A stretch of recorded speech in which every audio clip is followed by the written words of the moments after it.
E Moisés disse: agora me virarei para lá e verei esta grande visão, porque a sarça não se queima. E vendo o Senhor que se virara para lá, bradou Deus a ele do meio da sarça e disse: Moisés, Moisés.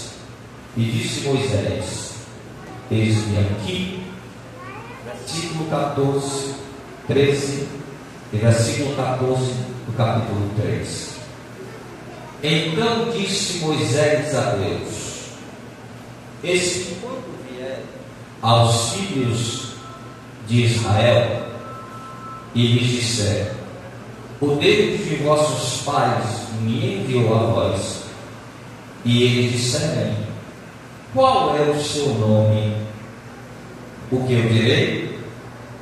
E disse Deus a Moisés. O que foi que disse Deus a Moisés? O que foi que disse Deus a Moisés? O que disse Deus a Moisés? E disse mais: assim dirás aos filhos de Israel: o eu sou me enviou a vós. Podeis aceitar.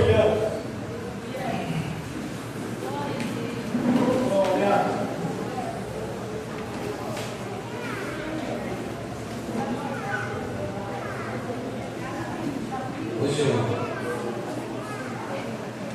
eu estava refletindo no trabalho e eu percebendo que Deus, Ele usa as pessoas na ministração da palavra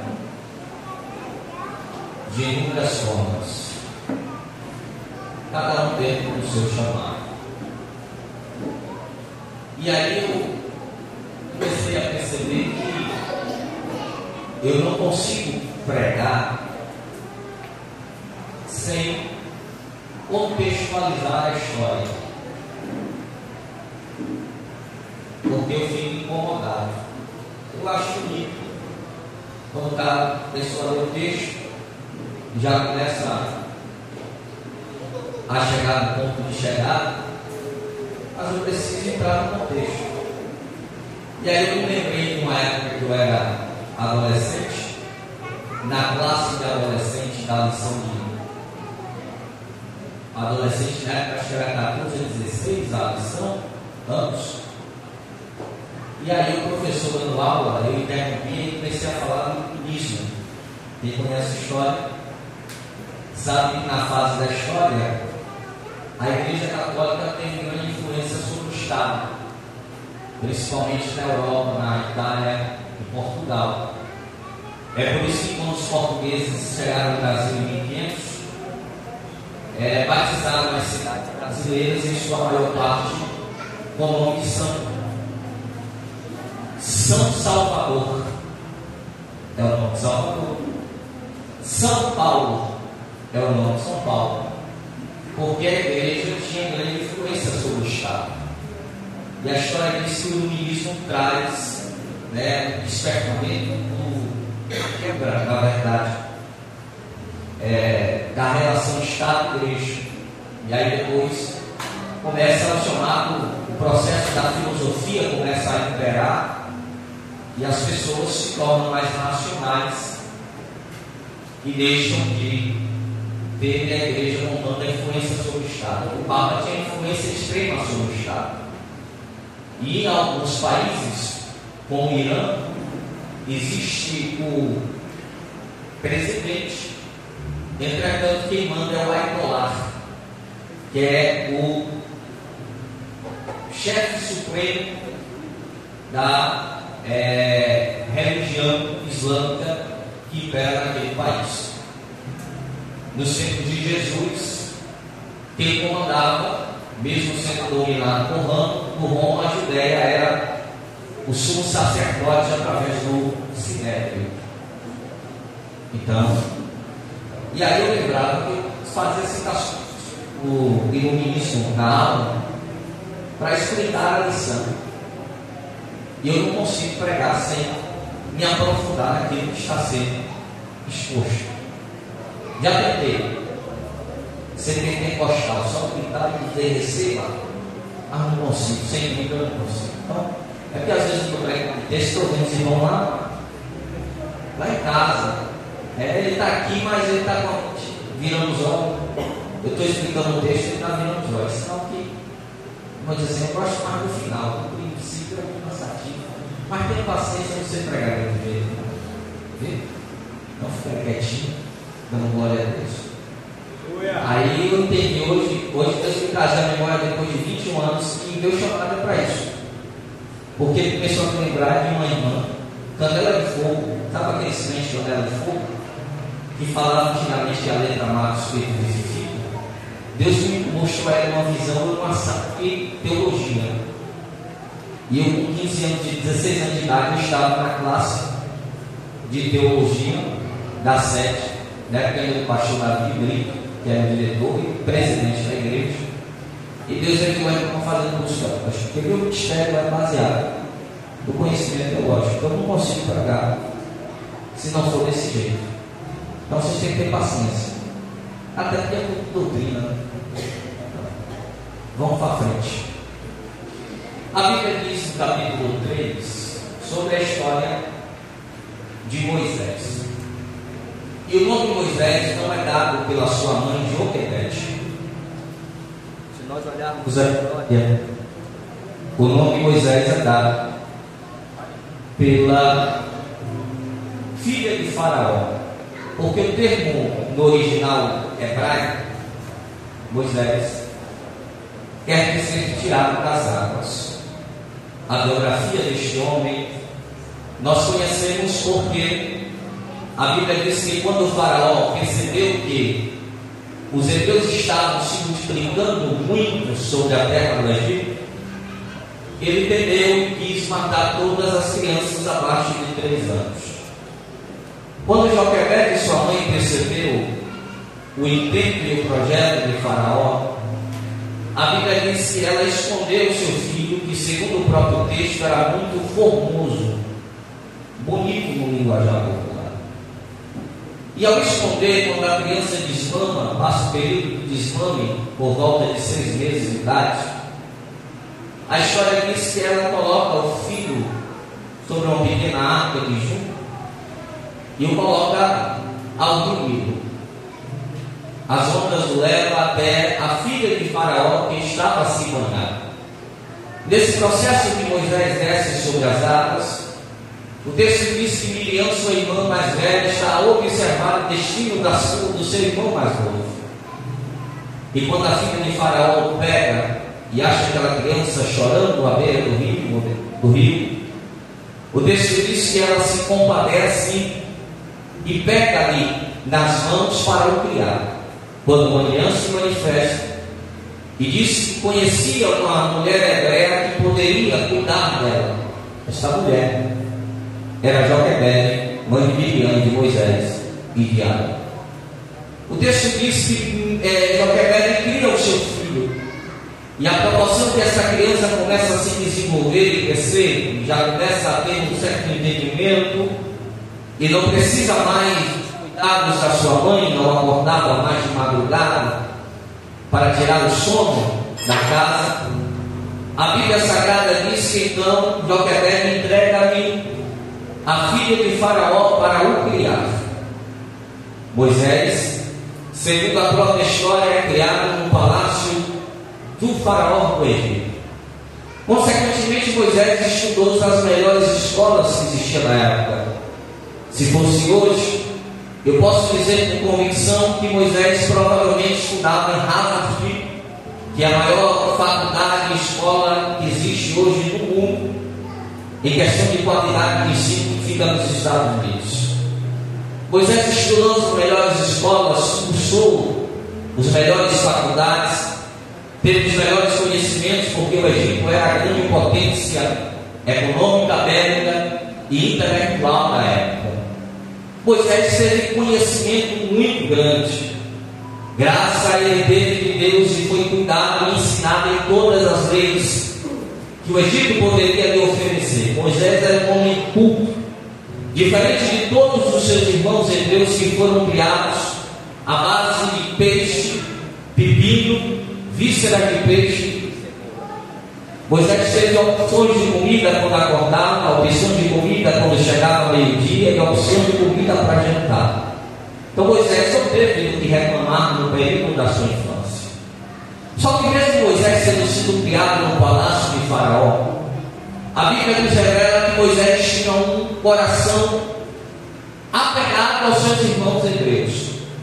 E um certo dia, quando Moisés retorna para o campo de trabalho, Moisés começa a observar o trabalho escravo que os seus irmãos hebreus exerciam para que os egípcios pudessem desfrutar. E a história nos diz que os hebreus chegavam para trabalhar 12 horas por dia. Alguém pode dizer, mas ainda é pouco. Não é. Porque nós sabemos que os homens da época consideravam o dia de 6 horas da manhã, 6 horas da tarde, quando o sol se punha, porque era considerado o tempo do descanso. Então, na hora que o sol aparecia e a hora que o sol se punha, aqueles homens trabalhavam incessantemente para comer pepino, cebola e víscera de peixe. Entretanto, mesmo Moisés tendo uma criação, uma educação diferente, a ligação da irmandade de Moisés com o seu povo e com sua família ainda existia. E quando ele chega ao campo de trabalho, em que os hebreus trabalhavam para os egípcios, a Bíblia diz que Moisés começou a observar o quanto os chamados capatazes, chefes dos exércitos e chefes de equipe, cabo de turma, tratavam os escravos hebreus, a ponto que começavam a humilhar e castigar, porque o índice de produtividade estava baixo. Quando Moisés começou a ver aquilo, o texto diz que Moisés se irrita, se ira e parte para enfrentar o soldado egípcio. E a briga foi tão grande, tão ferrenha, tão dura, que o texto diz, e não vai especificar, que Moisés mata o soldado. E ao perceber que ele mata o soldado, ele enterra ali na areia para que ninguém veja o soldado morto. Passa-se o tempo, o pecado de Moisés estava enterrado, o homicídio. O texto diz que Moisés começa a observar uma briga entre os hebreus no campo de trabalho e vai apartar. Quando Moisés se aproxima para apartar, um dos hebreus repreende-lhe dizendo: por acaso vai nos matar, como mataste aquele egípcio e escondeste o seu corpo na areia? Moisés percebe que o seu pecado, que o seu crime, que o seu homicídio não estava mais em oculto, que alguém tinha um segredo de Moisés. E quando Moisés percebe, temendo que os soldados e o próprio faraó soubesse, o texto diz que Moisés foge para o Egito. Moisés fugiu para onde? Moisés foge do Egito, na verdade, para o deserto. Para onde Moisés fugiu? Moisés sai do Egito e vai para o deserto.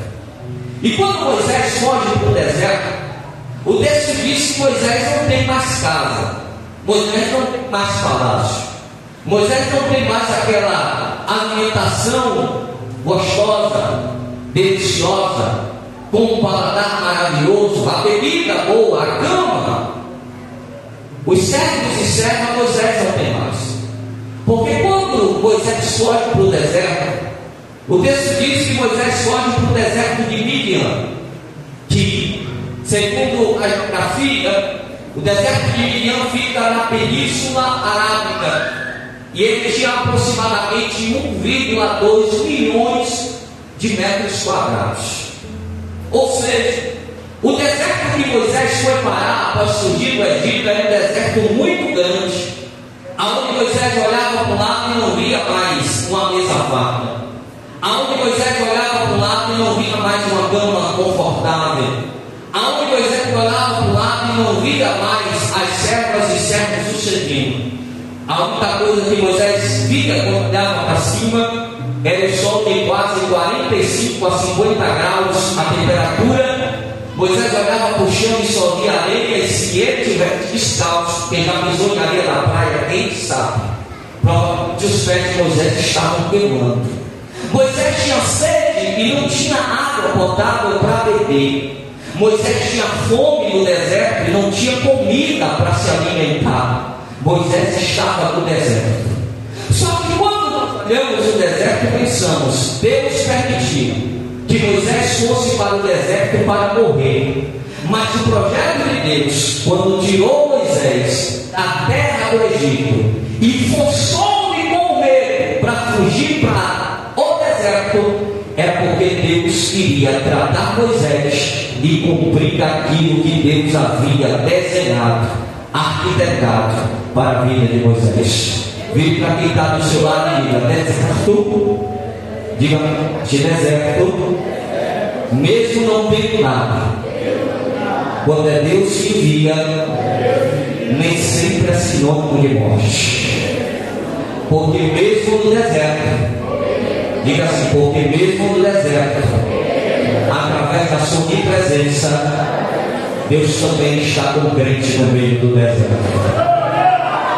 Você pode até não enxergar nada, você pode até não tocar nada, você pode até olhar para cima e só enxergar um sol de 45 a 50 graus, olhar para o chão e só enxergar areia quente e não ter água para beber. Mas é nesse deserto que não tem nada, é nesse deserto que não tem pai, é nesse deserto que não tem mãe, é nesse deserto que não tem pastor, é nesse deserto que não tem coordenador, é nesse deserto que não tem liderança, é nesse deserto que não tem esposo, que não tem esposa, que não tem filho. É nesse deserto que Deus vai tratar com você. É porque quando não tem nada, quando não tem ninguém para nos ajudar, quando nós olhamos para nada, às vezes nada multiplicado por nada, que a própria temática de nada multiplicado por nada é nada, é nesse momento que Deus vai abrir porta onde não existe porta. É nesse momento que o povo atravessa o mar vermelho quando chega no deserto. A Bíblia diz que sol, mas a Bíblia diz que mesmo o povo atravessando são a terra prometida, quando o sol estava quente, Deus enviava uma nuvem para que a pele do povo não se queimasse. E quando chegava a noite, que a temperatura caía, chegando abaixo de zero, a Bíblia diz que Deus enviava uma nuvem de fogo para que o povo não morresse de hipotermia, não morresse de frio, porque mesmo no deserto, com nada ao seu lado, Deus não te abandona. Deus não precisa da lógica para trabalhar no meio do deserto. Deus não precisa de coisas humanas quando nos coloca no deserto, porque quando estamos no deserto, irmão Luiz, é lá que Deus vai tratar a nossa fé. Porque quando estamos no deserto não tem cama, porque quando estamos no deserto não tem carro, quando estamos no deserto não tem casa, quando estamos no deserto não sabemos se vamos tomar café, não sabemos se vamos almoçar e muito menos se vamos ter janta para comer, porque no deserto nossa única coisa que temos é a esperança do Deus que nos colocou no deserto. Porque no deserto a nossa fé é aumentada, porque no deserto a nossa fé cresce, porque a nossa fé cresce, porque nós não vemos nada para tocarmos, nós não vemos nada para confiarmos. É nesse momento que se cumpre Hebreus capítulo 11, versículo 16, porque lá no deserto a nossa fé é a firme fundamento das coisas que não se veem, porque no deserto não tem nada para ver, não tem nada para tocar, mas a certeza das coisas que se espera. Glória ao nome de Jesus. Quem sabe Moisés olhou para o lado e disse: agora é pouco, porque não tem água para beber, não tem comida para beber, não tem quem estenda a mão para me socorrer. Mas no deserto, a Bíblia diz que Deus cuida do povo no deserto. Capítulo 4 de Mateus, a Bíblia diz que em espírito Jesus é levado para o... Mas enquanto ele é tentado por Satanás, os anjos de Deus estavam servindo a Jesus no deserto. Porque no deserto o homem não nos ajuda, mas no deserto Deus envia os seus anjos para cuidar da sua igreja. Moisés está no deserto. E quando Moisés está no deserto, provavelmente a sua mente dizia: vou morrer. Mas na verdade necessidade, Deus o colocou naquele deserto. Porque quando estamos a serviço de Deus, é Deus que nos conduz. E quando queremos resultar com aquilo que Deus quer fazer na nossa vida, Deus cria situações para nos levar para onde Ele quer. Eu lembro de um pastor aqui em Camaçari, que ele é policial, e ele dirigiu uma congregação em certo bairro, que pegaram boneco, quem conhece sabe que boneco, né, palhaço, quer dizer matador de polícia. E aí ele entregou a congregação, foi para outra cidade, para quê? Para que lá Deus o consagrasse ao santo ministério e ele retornasse. Por quê? Porque Deus tinha pressa. Deus criou uma situação para que ele saísse da zona de conforto da igreja grande, estruturada que ele tinha, fosse para um lugar aventurar, para que Deus cumprisse o seu propósito. Sabe por quê? Muitas vezes Moisés estava lá dizendo: eu tenho comida boa, eu tenho cama boa, eu tenho servos, eu tenho palácio. Deus fez com que ele matasse. O seu pecado de homicídio fosse descoberto, para que ele fugisse para onde ele não queria, que era o deserto. E no deserto, Deus começou a tratar de Moisés. Quando Moisés não via nada no deserto, a única coisa que ele levou foi Jetro, o seu sogro, que quando Moisés encontrou um poço através do plano de Deus, a Bíblia diz que Moisés defende a filha de Jetro, uma das quais era Zípora, que se tornou sua esposa. Quando Moisés chega ao deserto, a Bíblia fala que ele começa a cuidar das ovelhas do seu sogro Jetro. E Moisés lembra que no deserto Deus cuidou dele. Moisés retorna para o deserto. Quando Moisés está no deserto, olha para mim, lugar que a hora humana não tem nada para socorrer, não tem água, não tem comida, não tem bebida, não tem abrigo, não tem familiar que lhe ajude. É nesse momento que do nada Deus começa a fazer uma sarça arder no Monte Horebe, que é o mesmo Monte Sinai, o chamado Monte de Deus. No Monte Horebe, no Monte Sinai, Deus faz com que Moisés fosse até ele no deserto. E de repente Moisés avista uma sarça, que era um arbusto que parecia flores como rosas, mas ela ardia numa fogo, mas não se consumia. Quando Moisés viu aquela planta no meio do deserto, porque no meio do deserto Deus faz providência também. No meio do deserto, quando tudo parece que está calmo, quando ninguém é levantado para nos socorrer, é o silêncio que Deus se manifesta no deserto através de uma sarça. E quando Moisés vê aquela sarça ardendo, queimando, mas interessante, a sarça não se consumia, Deus chamou a atenção de Moisés para a sarça. Quando Moisés vai se aproximando da sarça, que ardia e não se consumia, ele olhou e disse: eu não estou vendo o que eu estou vendo. Eu não estou enxergando o que eu estou enxergando. Sabe por quê? Deus se manifesta no deserto. Até aquilo que vemos nós duvidamos. Quando Deus se manifesta no deserto, até aquilo que parece que é, nós pensamos que não é. Mas de repente aquela sarça sai uma voz que diz assim: Moisés, Moisés. Eu entendi que aquela voz saía da sarça e diz: eis-me aqui, Senhor. Quando Moisés ouve, Deus fala a Moisés que estava o chamando, olha para mim, para tirar o povo da escravidão da terra do Egito. E quando Moisés ouve aquilo, diz assim: não posso, mesmo que eu sigo instruído na melhor vontade, eu sou uma pessoa pesada de língua.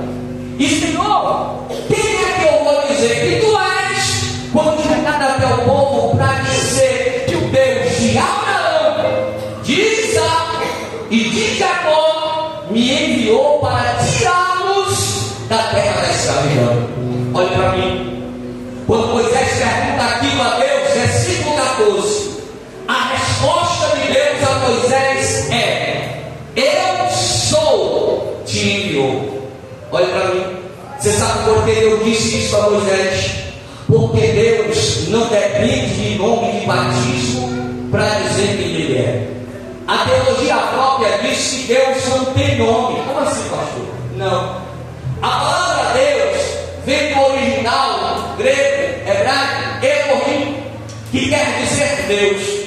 Mas quem botou o nome de Deus em Deus foi o homem, ou seja, para dizer que ele é o ser criador e superior.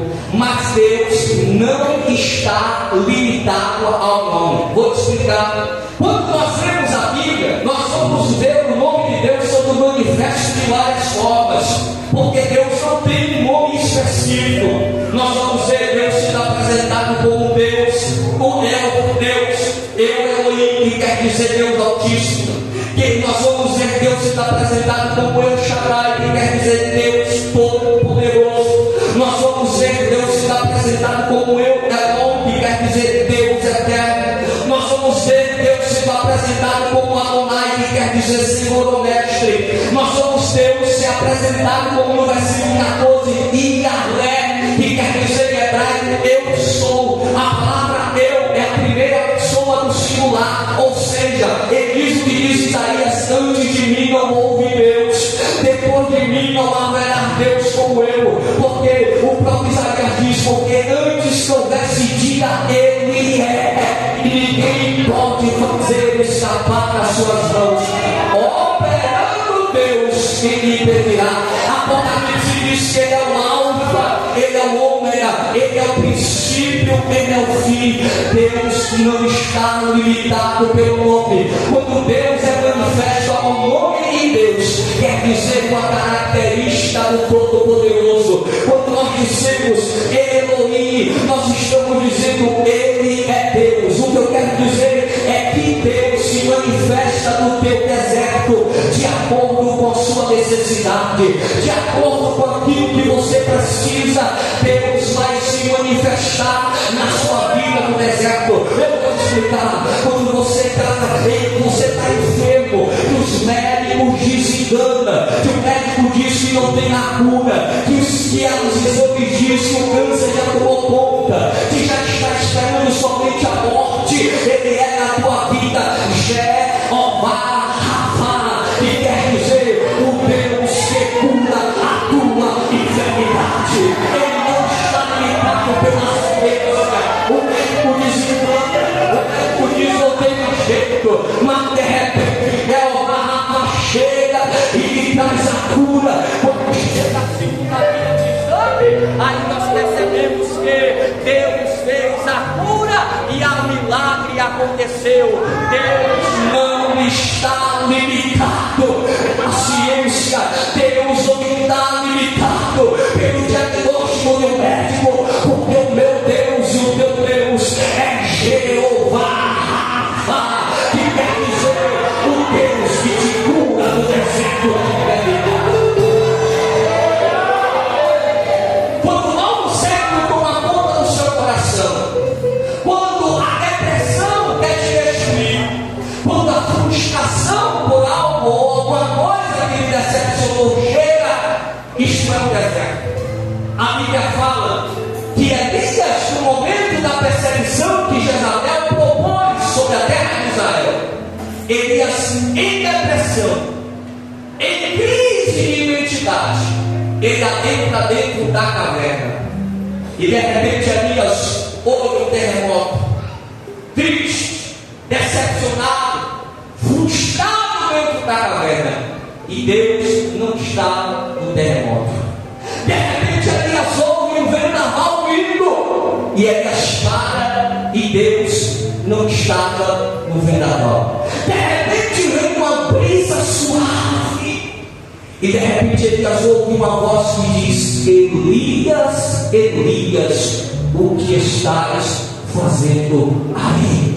É nesse momento que Jeová Shalom chega, dizendo: eu sou a tua paz. Eu sou a paz do teu conflito interior. Eu sou a paz da tua depressão. Eu sou a paz da tua tristeza. Eu sou a paz da sua frustração. Eu curo a tua alma. Eu entro no íntimo da tua alma e trago refrigério, porque a tua esperança não está no homem. A tua esperança não está na tua família. A tua esperança está em Jeová Shalom, o Deus que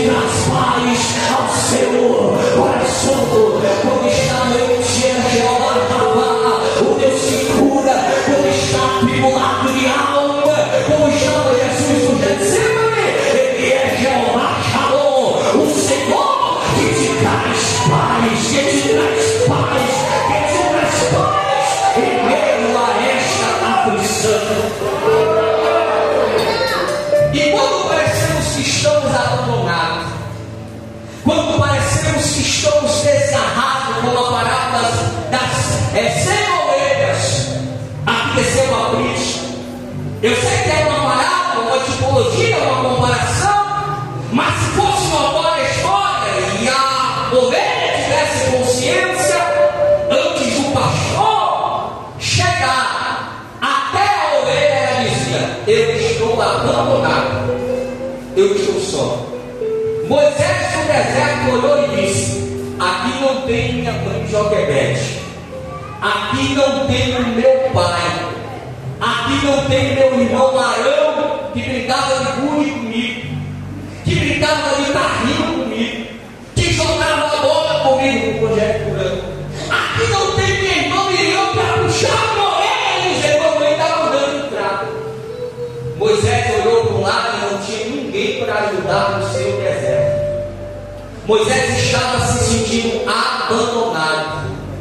Mas aí eu lembro de Jesus falando que quando a ovelha, na parábola de Lucas capítulo 15, desceu a aprisco, o pastor deixou as 99 e desceu até o aprisco para resgatar aquele que estava abandonado. Você pode até ter sido abandonado pelo homem, mas está escrito em Isaías capítulo 49, versículo de número 15: ainda que a mãe que amamente o seu filho se esqueça dele, todavia eu, o Senhor, não me esqueço de você.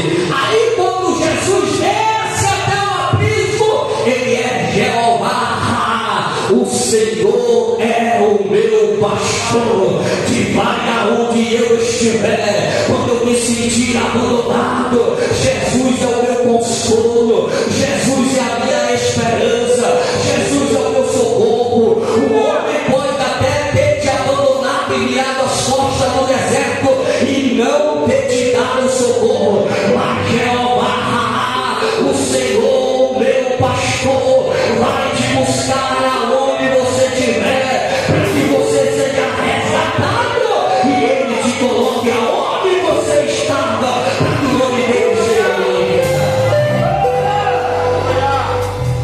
E quando somos caluniados, e quando somos afrontados, e quando somos julgados pelaquilo que falamos, pelos gestos que fazemos, pela forma que andamos, pela casa que moramos, pelo cargo que exercemos, porque se tem uma coisa que nós somos 24 horas por inúmeras pessoas a julgar. Se aquele ditado, quando fala mal de você, sua orelha pega fogo, todo mundo aqui estaria com a orelha tomada. Porque o que tem mais na terra é pessoas para olhar, nos apontar e julgar aquilo que não sabe. E não é por causa de perfeição, porque Jesus, quando estava cumprindo o seu ministério na terra, algumas pessoas olhavam e julgavam. Jesus era julgado porque comia com publicanos, Jesus era julgado porque comia com pecadores, Jesus era julgado porque curava no sábado. Então não importa quem você seja, não importa o que você faça, as pessoas sempre vão te julgar pelaquilo que você é. E aí eu lembro do conselho do pastor: não viva preocupado com aquilo que dizem que você é, se preocupe com quem você sabe que você é. E é nesse momento que nos julga que Jeová se torna Jeová Tissimon. O Senhor é a minha justiça, porque nós não precisamos puxar a peixeira, nós não precisamos puxar o facão, nós não precisamos puxar a arma, nós só temos que orar e dizer: o Senhor é a minha justiça. Não se preocupe se estão te apontando, não se preocupe se estão te julgando. Quem sabe olharam para Moisés e disseram: é covarde, é medroso, correu para o deserto. Mas quem julga Moisés é Deus, e o Senhor Jeová Tissimon é o Senhor de justiça, que julga com justo juízo. Ele é a tua justiça. Quando está enfermo, ele é Jeová Rafa. Quando está atribulado, ele é Jeová Shalom. Quando está abandonado, ele é Jeová Raá. E quando está sendo apontado, e quando estamos na prova. Eu me lembro que quando eu assumi, já contei até esses tempos aqui, a igreja do Grande Horizonte 3, eu fui demitido, como nunca aconteceu. Deus permitiu que eu fosse demitido da empresa que eu trabalhava. E passei 11 meses com a porta fechada. Quando eu cheguei na igreja do 23, quem conhece a antiga, é uma igreja, acho que do tamanho desse público aqui. E Deus foi me dando graça, e não sei da onde, Deus começou a abençoar e nós conseguimos crescer a igreja. Investimos quase 45 mil reais na igreja em 4 anos. E a igreja cresceu. Mas quando eu cheguei lá, passei 11 meses, porque Deus fechou uma porta para que eu trabalhasse na igreja. E todos os dias, porque saber levantar não sei, mas quebrar é primeiro. Com martelo e marreta e ponteiro na mão, o estrago estava garantido. Mas naquele período eu não tinha renda nenhuma. E eu lembro que a renda que a igreja conseguia dar de assistência para mim era 300 reais. E com aqueles 300 reais, quando chegava o dia de pagar a luz, não sei da onde, não me lembro da onde, a conta de luz estava paga. Arthur estava na barriga, Isabela pequena, e quando o leite acabava, não sei da onde, não me pergunte, o leite aparecia. Porque Jeová é o Deus da providência. Glória!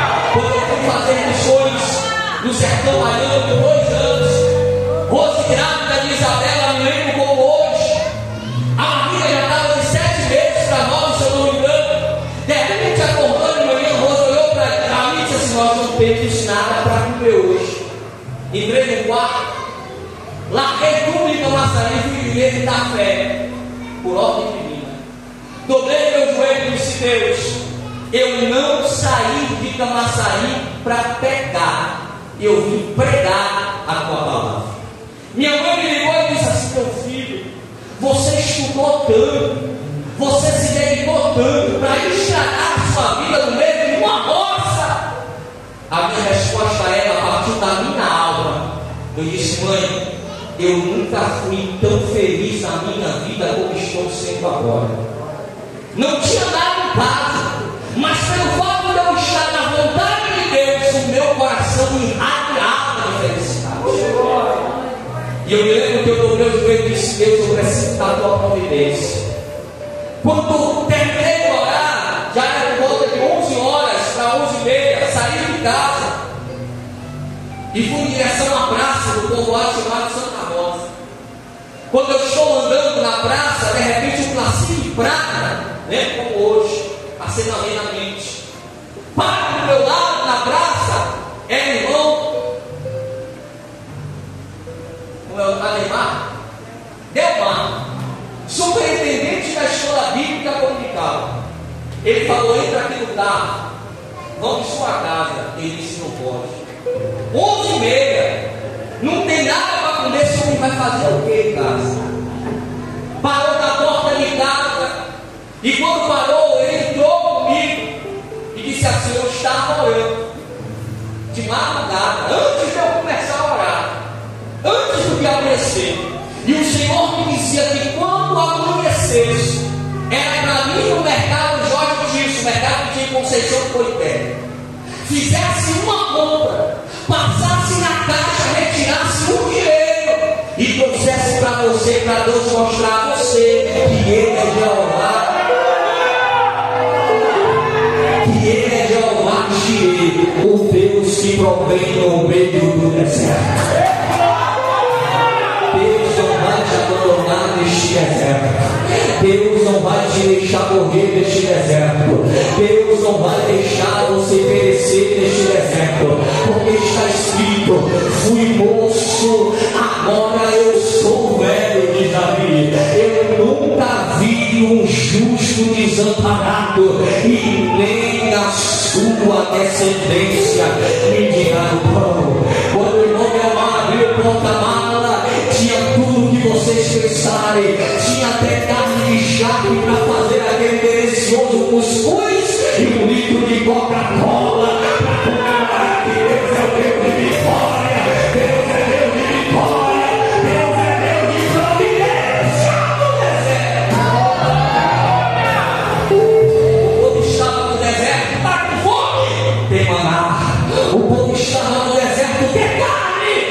compromissos. O povo estava no deserto, só tinha lei e pedra. Deus disse: Moisés, pega a vara, toma na rocha, porque eu vou mostrar que eu tiro água da onde não existe água. Mas o meu povo não vai perecer neste deserto, porque eu sou Deus e trago à existência aquilo que não existe, para mostrar que eu sou Deus do impossível. O teu Deus não está limitado pela ciência.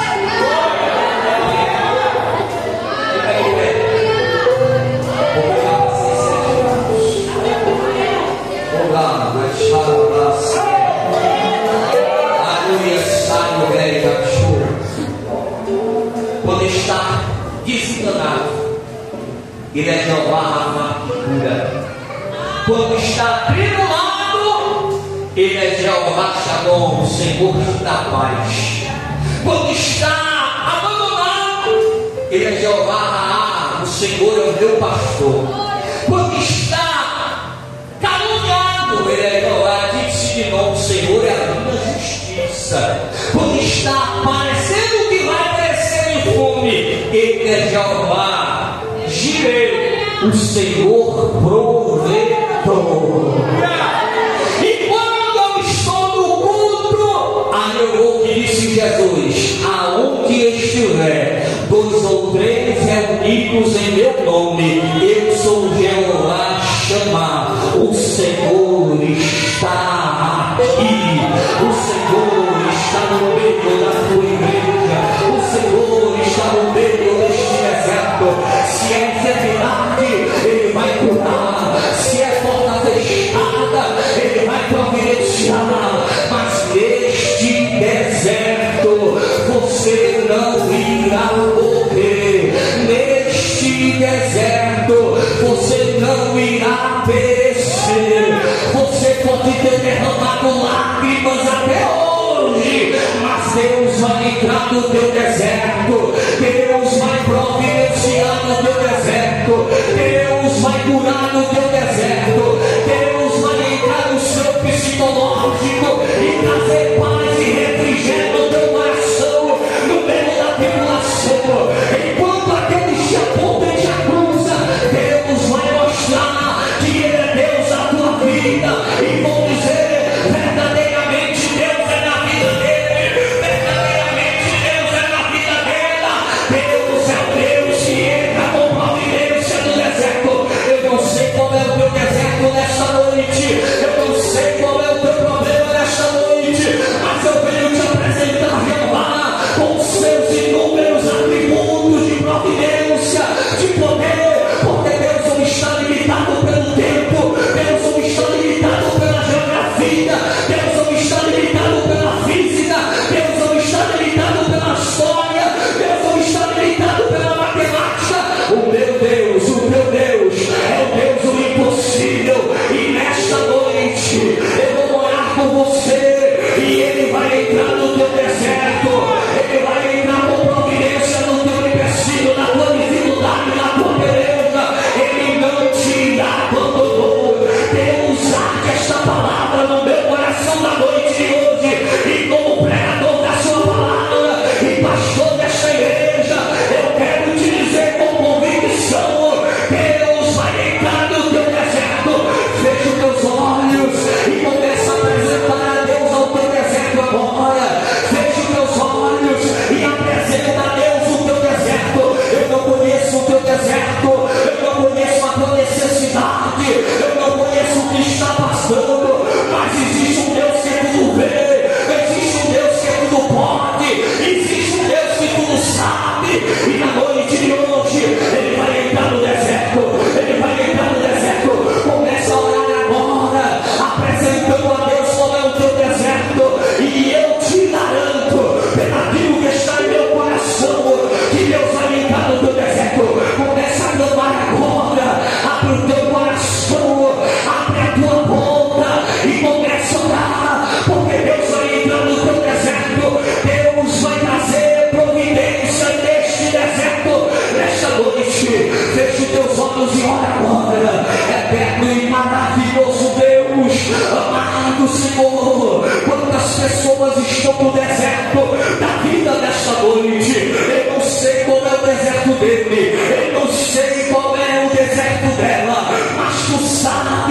Senhor. Tu sabes, ó Senhor,